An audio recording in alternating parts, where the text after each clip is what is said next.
BC equation మీద తీన్మార్ మల్లన్న పోయి మన కేటీఆర్ గారిని అసెంబ్లీ లాబీలో కలిసిండు.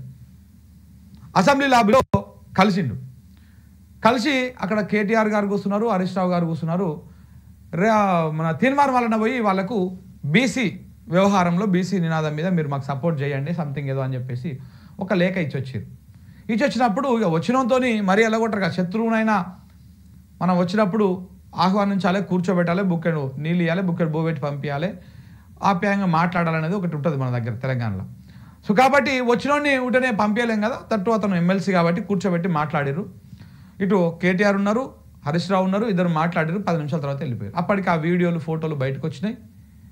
అప్పటికి మొత్తం సోషల్ మీడియా అంతా చర్చ అయిపోయింది.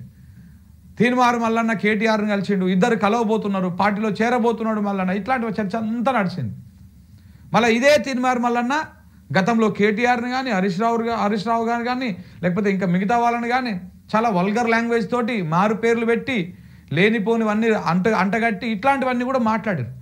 కానీ అప్పుడు వీళ్ళు కలిసిన తర్వాత సోషల్ మీడియాలో ఏం ప్రచారం అయింది? ఇదే బీఆర్ఎస్ పార్టీకి సంబంధించినటువంటి చాలా సోషల్ మీడియా హ్యాండిల్స్ వాడిని మనం నేర్చుకున్నామంటే, కలిసినామంటే మనల్ని మనం ముంచుకున్నట్టే, పార్టీ మీద కష్టపడి ఇన్ని రోజులు పార్టీ మీద అభిమానంతో పనిచేస్తున్నటువంటి వాళ్లకు అది లేనట్టే అనేటువంటి మాటలు అప్పుడు ఇదే బీఆర్ఎస్ పార్టీలో ఉన్నటువంటి చాలామంది సోషల్ మీడియా హ్యాండిల్స్ నుంచి పెట్టిరు. మరి వాళ్ళందరూ అప్పుడు కేటీఆర్ మీద తిరగబడ్డట.